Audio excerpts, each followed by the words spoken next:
You're listening to the Jōrni Podcast. How much of your energy every day goes to the past or future instead of the present moment? Find out what living in the now can give back to you. Hi, I'm Petra Brunbauer. What if everything we've been told about holistic health, healing, and well-being is only part of the story? Because thriving in today's world looks different than it used to. Here, we challenge the narratives, rethink what it means to become human, and explore how that shapes the way we lead, live, and step into our full potential. This is the Jōrni Podcast. Welcome to today's episode. We can spend whole days physically in one place while our minds live somewhere else entirely, rehearsing the past or worrying about the future. The present moment, the only one we ever truly have, slips by while we are busy looking everywhere but here. Billy Mandarino is an author, speaker, and Now-ist, teaching people to become more aware of the gifts in the present moment. The inspiration and truth Billy Mandarino presents in his new book, The Now-ist, is a life-challenging creation. Billy dives deep into the essence of us all and breaks down present moment living in a very unique way. Here's my interview with Billy Mandarino.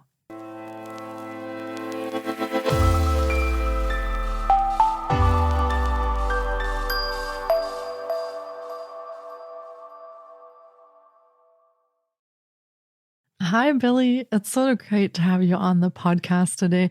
I've been looking forward to getting to chat with you because we will be talking about now and present moment awareness. I think there's really nothing better that we could talk about today because of all the things going on in the world and the experiences people are having. I feel we do need a lot more of this kind of awareness. So thanks for joining me today. Thanks for being here and welcome to the podcast. Thank you, Petra. It's my honor to be here. I'm grateful for this topic always. It's my honor to speak into the present moment and hopefully inspire people to live that way throughout their day and then more commonly find the present moment when they're feeling overwhelmed, stressed, full of anxiety, and that monkey mind that you and I talked about a little bit before we aired. Yes, the monkey mind. It's something I can't wait to explore more because I'm kind of hoping I'm not the only person that has that problem. So that we can really take apart a little bit of what goes into present moment awareness because it sounds fairly simple. Okay, you're present in the now, but that's easier said than done a lot of the times. So I'm glad you're here to share and talk about that and explore with me. And for starters, Billy, would you like to share a little bit about yourself and maybe the pieces of your story or journey that you feel connect to what it is that you do today? And also share with our listeners what it actually is that you do today.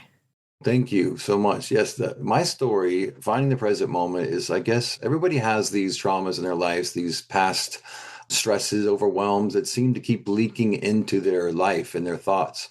And mine started off when I was quite young, 19 years old, living with my beautiful family. I'm from 6 brothers and sisters. But before I turned 19, of course, there was the traumatic part of my childhood, which was being separated from my brothers and sisters. My mom and dad divorced when I was 7 and I had to be on the stand at 7 years old and pick which parent I wanted to live with. And then 3 of my brothers and sisters went with my mom and 3 went with my dad. I went with my dad. And I just remember the disillusionment of the family. The divorce was not just the mom and dad, but it was also the brothers and sisters now separating and getting to see them so infrequently. And I remember that was the first time I remembered feeling out of control, overwhelmed with my thoughts. We all have traumas in my life, but that one just stuck with me deep. And then fast forward to when I'm 19 years old and life happens and then you want to accomplish things in your life. And I was a track athlete. I was a pole vaulter and there wasn't money to go to college, but I had an opportunity to win this competition at the state meet. And I remember having an accident about a couple of months prior to that in pole vaulting. And then I get to this competition and I don't even attempt. I literally had the opportunity to compete. I was set to go to San Diego State University on a scholarship. And I literally just failed. I crashed. I completely mentally flashed back into the trauma from my childhood. Like I didn't want to move on. I was just like stuck. And I remember from that point on, that was kind of the line in the sand. Like, what is this mind? What is this thinking? I'm thinking about something that doesn't exist right now. It's really affecting my ability to perform, to live in this present moment. That was my first clue. There is something in my mind that I could control. So I started to dive deep into spiritual teaching. I spent about a decade, just all the best teachers you could think of in mindfulness that they come to mind. I've studied them.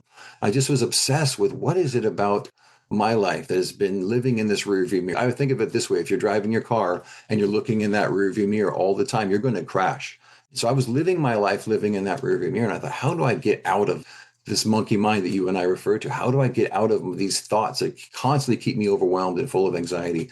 How do I live in this present moment? And that's what I learned. And one synchronicity that happened years later was I'm a real estate advisor. I work in the real estate profession. And I was clearing out this property and hundreds of books. And I had to just donate them. I had to just get rid of them. So I put them in this big dumpster and I shut this door and I heard this one book fall down. So I opened up the door again, and it's Eckhart Tolle's book, The Power of Now. Synchronicity. Of course, your audience knows what synchronicities are. And it's literally sitting on the floor and it's looking right at me. So I thought, oh, I remember reading and hearing about this book in my teachings. I remember hearing about Eckhart Tolle. So reading that book literally pushed me into this teaching, this book that I have written called The Now-ist. It's my take on what the present moment means and how looking back at that 7-year-old self, that 19-year-old self, all of us have traumas that we relate to, but the problem is we keep looking backwards in this moment, hoping that things will be different. So what I learned is that the present moment is the most powerful part of your entire day. And we spent so much time throughout our life living in that present moment.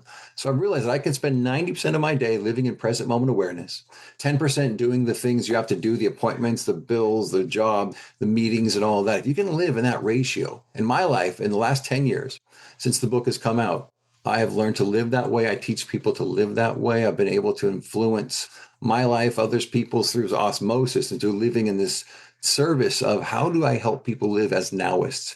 And then when that happens, the exponential growth is unbelievable. Emotionally, socially, spiritually, financially, just so much to give when you live in the present moment out of the past rearview mirror thinking. Amazing. Thank you for sharing that. And it's kind of funny, but as you are talking about this real busyness and then coming into the now, I can feel that difference in my body. And this is only in the few seconds that you talk about this, but I can only imagine if we live our lives in this really busy mind state, this disconnected state, how exhausting that is for us to actually live that way, to constantly be concerned with the future or thinking about the past, what happened, what could we have done differently, right? It takes so much energy out of our lives that often there's not even energy left for joy or for connecting with things or for thriving because we're all giving it away to just not being here in this moment. And yet, I feel it's a bit of a challenge. And if we've never been taught mindfulness or present moment awareness, we didn't grow up with that maybe, or our parents maybe didn't model that for us. We didn't get taught in school. We may be aware that there's something off and we're chasing and chasing and chasing and not feeling well, but we might not really know where to even start with that. So how did you come to work with this and where did you actually start? I'm kind of imagining this probably before you wrote your book that you realized, okay, there must be something else to life. So where do I start with this? So where did you start? What were some of the first things after the book fell down and kind of the universe threw this big flag in your face and said, hello? Where did you go from there and where did you start with that? That was it. It was truly it. The minute they say that the piano of purpose doesn't just fall on you, right? You think like, oh, it's just one day that's what I'm supposed to do with my life. And that's it. But for me, something kind of similar happened to the piano of purpose falling on my life. I had a Satori, and in the Zen tradition, it's known as a flash of enlightenment. You've probably had one, Petra. I'm sure many of your viewers, listeners have probably had a Satori, a flash of enlightenment. So one day, I love golf. I've been a big golfer most of my life. And to me, golf is just like a mini meditation. Each shot is like a mini meditation. And I love to play competitive golf. It seems like a strange spiritual practice, but for me, it is. I know there's millions of golfers out there. And if you golf, you can understand it. It's a very stressful, it's outcome focused. You literally can only do well in that game if you're in the process. If you live in the process and out of the outcome. And you can't try to be peaceful in golf. You can only be peace. Which sounds like a very good recipe for life, doesn't it, Petra? We're all trying to be mindful. You're trying to be in the moment. You're trying to do the mantra, the mudra, the prayer, the breath work, the yoga, the meditation. But that's kind of a doing. We're human. You've heard it many times. We're human beings, not human doings. But one day back in 2012, I was golfing and I was very frustrated. I was having some financial challenges, some relationship challenges, some health challenges. And I remember just thinking golf is this one thing, because I don't have a vice. I don't drink, smoke, do drugs, anything. And my vice was literally golf. It was kind of like a friend of mine. And I'm on this golf course and I'll never forget it. I'm the hole 15 and I literally had thrown my golf clubs down, like feeling I'm walking off this course. I'm leaving the golf clubs right here. I'm done. This no longer serves me. I just don't know what's next.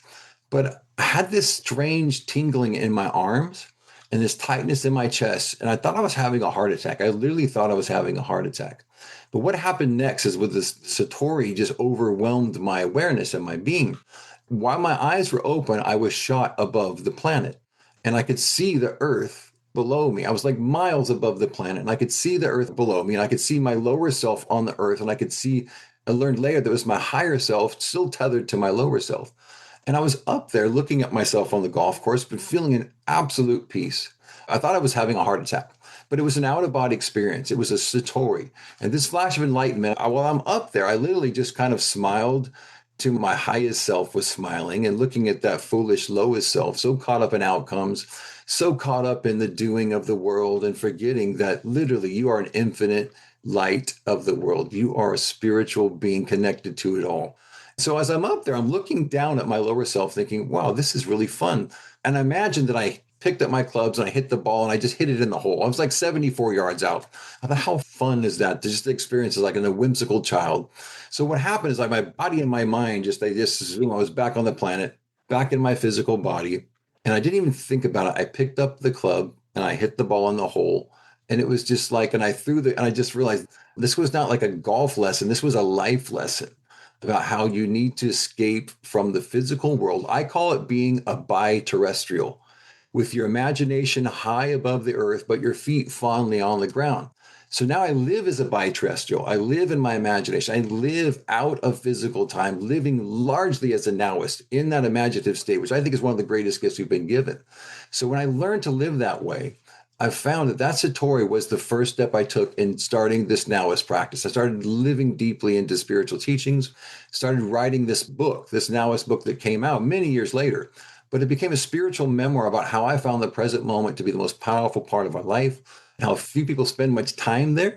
But it became this life lesson, this practice. And it all started with that Satori on the golf course, which taught me how to be a bi-terrestrial, which ultimately taught me how to be a spiritual teacher or a spiritual practitioner in the world. Wow, it sounds like a profound experience. And I'm kind of wondering if some of our listeners are kind of thinking to themselves now, well, I've never had an experience like that. So can I still do present moment awareness or can I still be a Now-ist? So is there a way we can get started on this when maybe we haven't had any kind of spiritual awakening or any profound experiences, maybe especially because maybe we're in this day-to-day grind, kind of caught up in everything that's going on, and we don't even have that space to tune into or tap into some of those expansive spaces that are available to us. So I'm kind of thinking maybe if you work with people or you work with clients on this, maybe not all of them have had these kind of experiences. So how do you connect with them and bring them into this now and kind of start from there? Great question. I get it often. It usually starts with awareness. Most people, the minute you're aware that you're stressed enough and not in physical time and into the body, and the minute you're aware that you're having these thoughts and you're constantly feeling tense in your hands and your neck and your stomach, that awareness is step one. So most problem for people I work with in one-on-one coaching is they have this droning Groundhog's Day effect in their life. Like it's the same thing every day. They get up, they look at their phone, they go to the Keurig, right? They get their coffee, they watch the news, they have these terrible habits.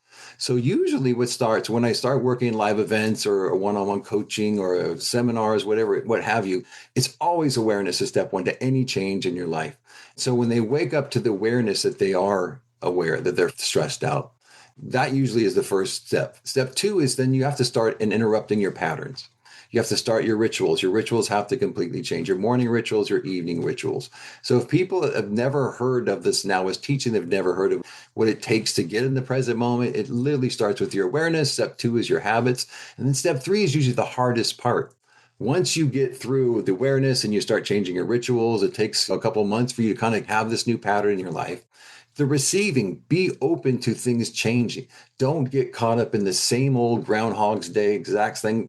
Things are going to shift. Synchronicities, spiritual breadcrumbs are going to be around for you to pick up, but you have to be open to receiving because so much of our life, we're stuck in that rearview mirror. We're stuck looking back, think this moment's going to change or the future is going to be different, but you cannot go forward while you're looking in that rearview mirror. So that simple 3-step process, like be aware, you're looking for this change, you're finding yourself stressed out. You must initiate new habits. You must, meditation can't be the same meditation that your friend does, that your family's done. You have to find out what works best for you in your rituals and your habits, and then be ready to receive. And that's the hardest part for most people. They're not aware. But I have one simple thing that sometimes works. And what is NOW spelled backwards, Petra? I like it. One. What did I spell that Exactly. right? When Yes. you're in the now, when you're in the now, you've won. You've won your presence back. It's also a homonym, ONE, one. One moment, one breath, one awareness. So when you're in the now, you've won. That's usually like a fun, like when I speak to kids and high school, middle school kids, that's usually what I start with, and they get it and they remember it. And I've got so many letters over the years saying, thank you, now one. Yes, now one. It's about when I'm in the now, I've won. And what that means, it has more powerful powers to it than you know. There's more energy to that than you know. Wow. I actually have never heard anyone explain it like that. So I love that. I'm going to remember that now after our recording. And it's easy. That's why the kids that realize that stress is a big player in their life and social media and comparison mentality, they can grasp that. They say, okay, I got to be in the now. And then once again, step one, awareness. They're aware that they're in the now because they say now. Then there's an anagram. It's the word spelled different the other way. Now one, it's I got to be in this one moment, this one breath, this one thought. It's a simple concept, but it's powerful. Yeah, it's very powerful. And I think not just powerful on sort of this awareness level, but so far beyond that. Now, you said when you were telling us about your golfing experience that you were having financial challenges, that you were having health challenges. So some of our listeners are wondering, well, why should we do this? Why should we become Now-ists? Because it's good to plan. We want to know what's going to happen. And I want to know what I'm going to do 6 months down the road. And I want to have certainty and have everything planned out. So what actually changed for you when you started changing the way that you were present in the now versus what was happening before? Did anything else come up for you then? It's interesting, Petra, because you'd think it's so simple. How could something that simple? How could living in the present moment as a Now-ist, how could that shift financially? How could it shift my health? How could it shift my relationships or my social connections and my friends and family? It's unbelievable, the power of the present moment, because the present moment lives out of time. And the cover of my book has there's a Now-ist symbol on it that I created that kind of found me, actually. There's a whole story behind that. But the symbol, the Now-ist symbol, is a technology. The cover of the book, if you go on Amazon or wherever, my website, billymandarino.com, you can see the symbol. And it looks like a cross. You see there's a vertical line, there's a horizontal line. But where that crossification happens, because you think of it this way, you've got this linear time, right? Past, future, psychological, chronological time. Then you have divine time, which is straight up. I think about Satori I had when I was shot out of my body in this vertical axis, right? Straight up to the powerful light of awareness, which is in this divine time, which is this vertical moment. Where those two cross, that center moment is the now, is the present moment. So when you can get your awareness out of thinking about the future and the past, and you can be in this now moment, you reach the present moment. And if you think about it that way, the flash of enlightenment, that flash of light, that flash of awareness lives in this moment, way to get your thoughts out of planning, out of worrying about your past traumas, worrying about what's going to happen even tomorrow or in an hour from now. But literally, wonderful teachers like Eckhart Tolle, Jesus Christ, Zoroaster, Neville Goddard, Wayne Dyer, there's so many great, and Dr. Joe Dispenza, they all talk about living in the present moment. And in this moment is where your power resides. So what I have found for people that financially struggle, I'm blessed to have a business where I have a lot to do every day, but everything that I do starts in the present moment and ends in the present moment. I have 20 appointments today on my calendar. I focus here with Pedro. I'm here with you 100% with my mind, my body, my energy, my soul. I'm committed to this moment. If you can do that with whatever you're doing, and if an appointment didn't work out and it got pushed later, what happens is then all of a sudden the appointment that was after that gets pushed later. But it's not you. It's like when you live in present moment awareness, the world kind of revolves around you. You collapse time. You are in control of how your day rolls. It happens to me all the time. I manage a lot of properties. I sell a lot of properties. I cannot tell you how many times that something happens and I don't put energy behind it. Like, oh, I'm stressed or worried. This is going to mess up my whole day. I literally allow the universe and this quantum reality to move the pieces around. But the present moment is the catalyst. That's where the energy resides. If you can live this way, it sounds a little Pollyanna, but there's so much power that people miss by using their thinking mind, by using this, I've got to be clever, I've got to plan. But stress is always connected to that. For me, when I learned to consistently come back to this present moment, especially when I'm feeling overwhelmed, and especially when I feel like I'm losing control of outcomes or people or appointments or just trying to manipulate time, the only way you can manipulate time is come back to this moment and imagine it. Like I said, your imagination is one of the greatest gifts you've ever been given. Imagine it how you want it to be. Neville Goddard, one of the wonderful teachers that's in my book, he calls it the law of reversibility. Literally, you can reverse things that happen in the future, that have happened in the past, but it all starts in this present moment with your awareness and your imagination connected to what it is you want to bring into this moment. Actually feels very empowering for me as you're explaining this, and that we do have, I want to say, a lot more choice in our lives than we might have believed, or a lot more response to where we might be reacting to things without understanding the power that we actually hold to make a difference in our lives or to choose something different. So this feels very, very empowering, what you're sharing. And I kind of feel that there's certain things that go on within us, emotions that we might be experiencing, that make it more challenging to come and spend a large part of our day in the now and in the present moment.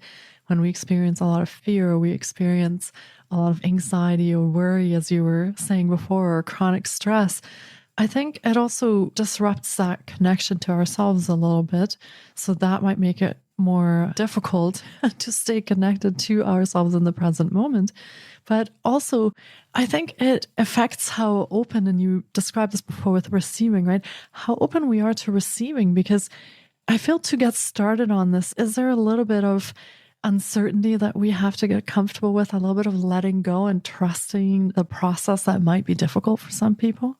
Oh, yes. One of the quotes from our book, The Now-ist, is the unknown is where the growth is. If you see they see that picture back there? You can't read it, but it says the unknown is where the growth is. It's literally next to my bed. So this is my wife and I's bedroom, by the way. This is our master primary bedroom. And that idea and that thought, there's so much power in that. It seems so simple. As words are powerful, as we all know, they have an energy and a frequency all their own. But the unknown is where the growth is. People crave certainty because that's a human construct, but we really have to, because our old brain, as you've heard in all your listeners and viewers, I'm sure have heard it many times, that it's the fight or flight system, right? We're trying to control and find certainty and get out of stress by controlling things. But the unknown, I've found, that's where I'm constantly growing. And the present moment, if you have the awareness fully immersed in this present moment, where you don't try to allow it to be something that it's not. If you can accept it, Eckhart Tolle says, accept every moment as if you chose it. And I love that, because that's also about this scary unknown. Like, okay, right now is not good for me. Whatever. Most people have these terrible things that happen. How can I choose this? I had a flat tire. I got in a car accident, right? I broke my arm. How could this be good? But when you can learn in this moment, find this growth in the unknown, There's something for you to expand into, to learn from, to grow with. That's the only place you ever can grow. You have to press up against resistance. You have to go someplace you've never gone. But for me, I just embrace it. Like you and I were talking a little bit off air about how I love to kind of to expand of live events, of the book, the Audible book, toured, done it. My band wrote a complete record around the live event that we have produced a couple times. And now we're doing a feature-length film. I love to find the unknown. I love to find the next expression of my soul, artistically, spiritually. And if more people jumped into that unknown, they would grow and they would expand and they would find themselves to be a much greater person than they ever were, only if they would just believe that that unknown has something for them. Yeah, it's so true. And when you said before that these synchronicities happen, I feel when we actually kind of venture forth into this unknown, there's interesting things that start showing up in our lives, like certain people that we all of a sudden connect with, they come into our lives, right? Mentors, maybe collaborators, or something that we're ready for in that moment that we need to move forward. And this never happens, I think, when you're standing in your own way and sort of messing with the energy of that flow. You kind of keep that from happening.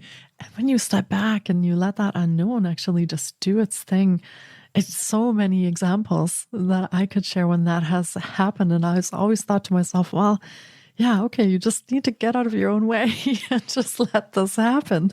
Hatred, that is it. And so our live events, I give everybody what I call a Jōrni journal. And in this journal, I don't expect them to keep notes. They can keep notes from the seminar, which is a 2.5-day live event that we do called the Now-ist Experience Live.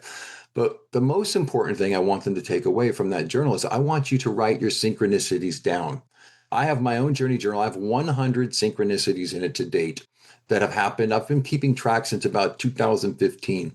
And for me, and anybody can do this, grab any journal you have and just start writing your synchronicities. And then when you're losing faith or you're scared of the unknown, you're feeling like, wow, life is just not happening the way I hoped it would, or I feel doubtful or fearful. You read those synchronicities and you realize, wait, there's something bigger moving the pieces around. These are mystical experiences I can't explain, but I'm guided. There's angelic angels, forces, spiritual, divine energies around me, helping me.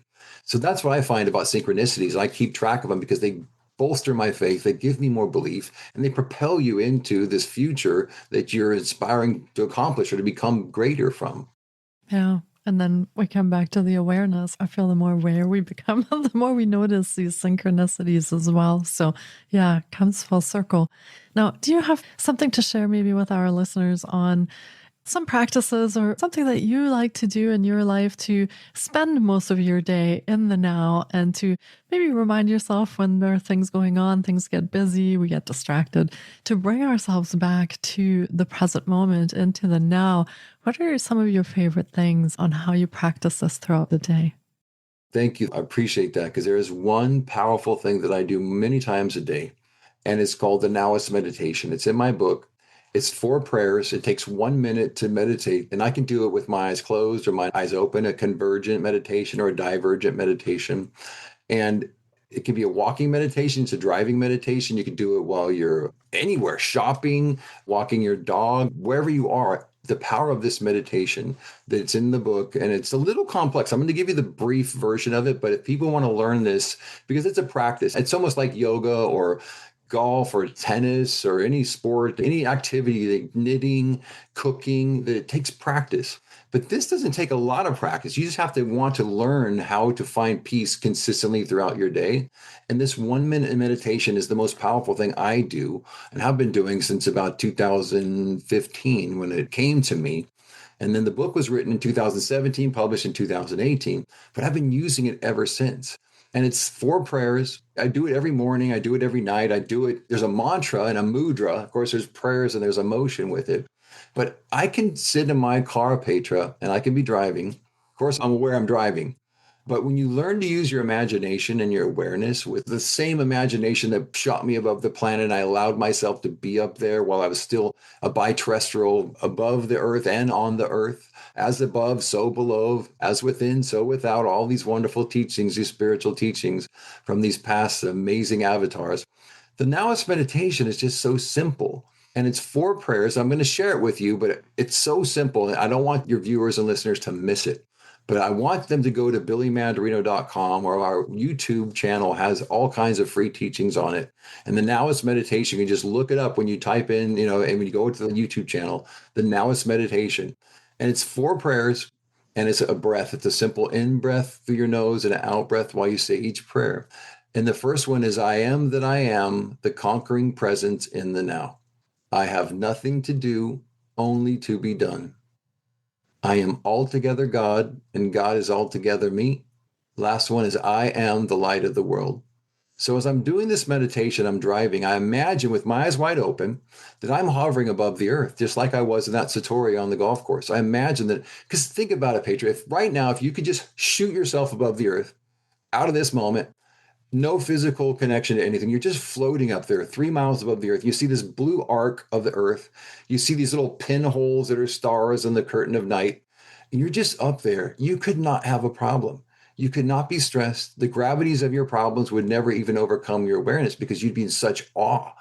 So when I did that as the Satori that I had way back in the day, but when I do that in a meditation, I feel the weight release of my physical body. The gravity of my physical body is gone. And I say these 4 prayers. Of course, I'm saying them in my mind. I breathe in and I breathe out as I say each prayer. But in 1 minute, I can enter the present moment again. I can enter it because I'm out of my thinking mind. I'm into the heart space. There's that coherent energy. Anyone that studies heart math, Dr. Joe, Greg Braden, all these wonderful teachers talk about your thoughts and your heart, and how you can connect them with awareness, and how you can connect them, especially with breaths and meditations. But this 1 minute meditation I do many times a day, especially when I'm feeling overwhelmed or stressed, or people are disappointing me, or we're just having a rift, or there's something sad happens, or tragic, or I just bring myself back to the present moment. And that meditation with those prayers, the mantra and the mudra, there's an energy all in itself, and it brings me back into coherence with the mind and the heart. And I'm driving, I'm walking, a meeting went bad, or something bad happened, or something negative happened. It's crazy the power of this little meditation. I know I'm discounting it because it's hard to portray it in a short amount of time. It takes the practice. But if you're inspired by it, if any of your viewers or listeners are inspired by it, I highly recommend learning how to do the Now-ist meditation and to bring it into your day as a regular practice. Sounds amazing. And I do hope you all check out the show notes where we will be linking to all of these resources. And Billy, share with us, where can our listeners find you? How can they reach you? And maybe what do you have upcoming? Do you have any programs, services, events that you'd like to share where our listeners can connect with you? Thank you so much, Petra. This is just an amazing opportunity to connect with you. I love the energy that we hold together. Our conversation. I feel you are a soul sister. We are one. There is no separation. But BillyMandarino.com, my name.com, Billy Mandarino. It's spelled like the Mandarin orange with an O on the end, BillyMandarino.com. Links out to all of our social channels. But most importantly, our YouTube channel. We've got 600 free videos on there of all types of Now-ist teachings and trainings, and the Now-ist meditation, wonderful other prayers that we have there. But that's the one I would love people to focus on, to apply it to their life, share it out, and just see how it serves you. And in my experience and all the folks that I've taught and coached and helped throughout the world, I find that one prayer helps them find the present moment very quickly. Wow. And as I said, we will be linking to all of this in the show notes as well. So be sure to check there and head over to Billy's website, check out the YouTube channel, dip your toes into this and see what you find, because I always think we really have nothing to lose. If we're already stressed out, we're already disconnected, we have nothing to lose by trying something new and seeing how that works out for us. So I hope you all take advantage of that. And of course, you have your book as well that's available. And I really want to go look at the book cover now. Look at the technology that you mentioned on the cover of it. So head over to Amazon, everyone, and check out Billy's book as well. And there are so many amazing benefits to coming more into the present moment. And we touched on some of them before we recorded, even so many mental, emotional, physical benefits of actually taking time through mindfulness and this awareness throughout the day. I can't say enough about how also that changed my life to be more mindful, live more in the present moment. And yeah, I'm very grateful that you were here today to share about that and all this amazing work that you do in the world. Thank you, Pedro. It's my honor to be here. I feel gifted by this moment with you, and I'm just honored and thankful. Yeah, same. And thank you everyone for joining us today. It is my absolute privilege to have you here with us. And as always, until we hear us again, take care of yourselves and be well. Thank you so much for taking time out of your day to listen in. If you enjoy the Jōrni Podcast, please support us by subscribing, sharing on social media, and leaving us a review. We appreciate you. And you can find more of The Jōrni on Facebook, Instagram, TikTok, and our website, thejorni.com. Sending you love and courage, and see you next time.